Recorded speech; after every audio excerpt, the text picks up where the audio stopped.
Hello everyone. Uh, Now we will be learning more about the repository operation certification examination. So as you can see from the screen,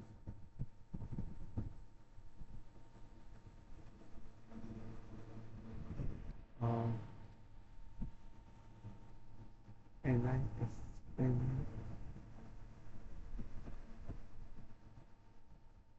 NISM Series VI exam. So it is basically an NCT exam, which is the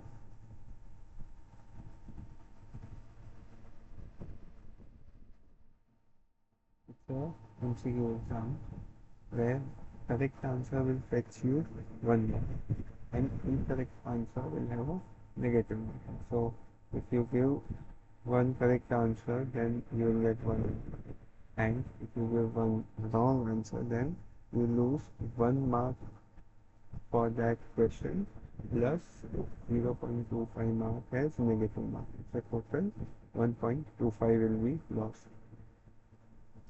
And the paper is total 100 marks paper, and the passing percentage is 60%. So you need to get 60% correct. Only then you will be granted this certification. Moving on. So this is basically the index. So what content will you be? What is the content of the study material? So first is introduction to capital market. Here you will get information about capital market, what role it plays in our economy, what is the structure of capital market, who all are the regulators of capital market. In addition, who are all the constituents of capital market, the players. Next, you will get to know insights about the depository system in India. So why was it felt that the depository system will be introduced in India? What are its key features? What are functions of depository? What is the legal framework which is guiding the functioning of depositories? Next, you will see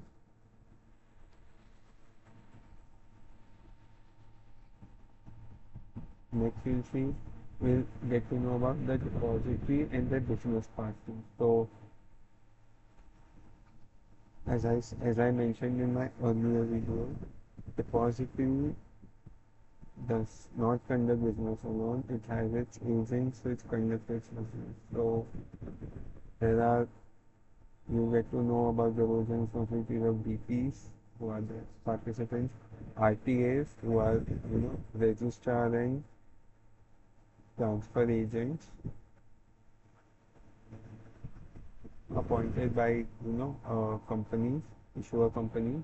Then roles and responsibilities of clearing corporations and clearing houses. In the next chapter, you will get to know about functions of DPs, account opening. So what are the types of accounts? What is the procedure for opening and closing accounts? What is why situations when the accounts are frozen? Procedure for changing details of the clients, the beneficial owner. Then next will be for account operation. So you'll get to know about the concept of basic service demat account and internet-based services which are offered by depository. Next you'll get to know about transmission and nomination. So you'll get to know what is transmission, what is nomination, difference between them, procedure for transmission and procedure for transcription. Next will be dematerialization. You get to know what is dematerialization, what is the procedure for that, what is icing. You must have heard these terms. Then you will get to know about trading and settlement. So what role does a DP play, depository participant play in transfer of securities? What are off-market transactions?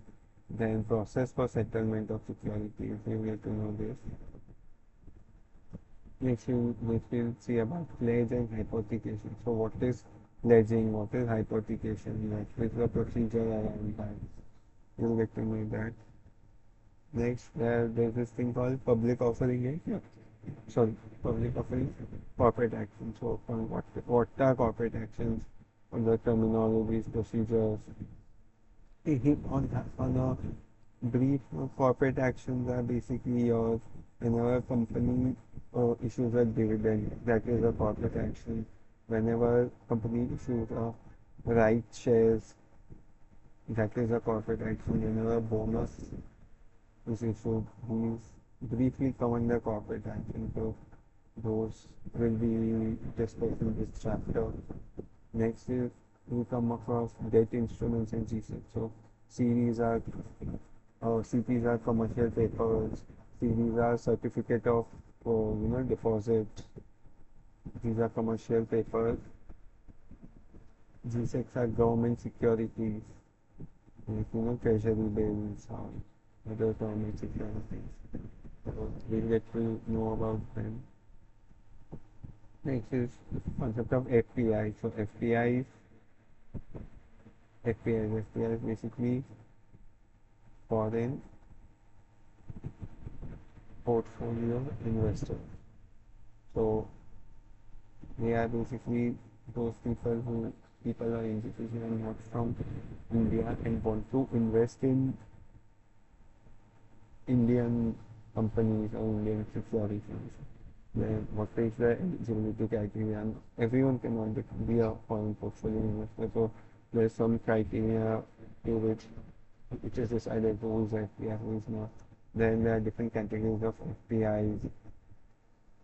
Then there's a concept called DDP. DDP is a designated depository participants. So these are basically huge custodians basically who can service the FPIs. Then we just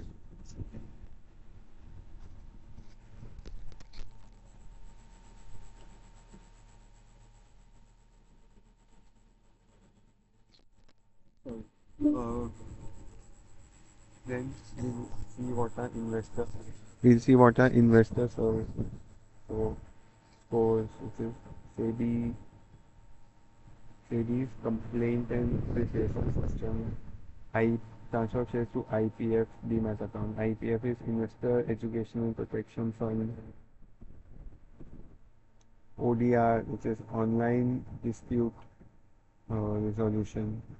So we will get to know about all those concepts. So basically there are around 12 to 13 chapters in this entire series, starting from introduction to capital market and ending at investor services. So some of chapters are quite easy, some are very lengthy. So yeah, this was overview of depository operations study. Yes, and we will I'll make separate videos for each and every chapter and upload it on YouTube. So along with that, we'll also discuss the MCQs which are given at the back of NISM Series VI. So request you to subscribe to the channel to stay updated. Thank you.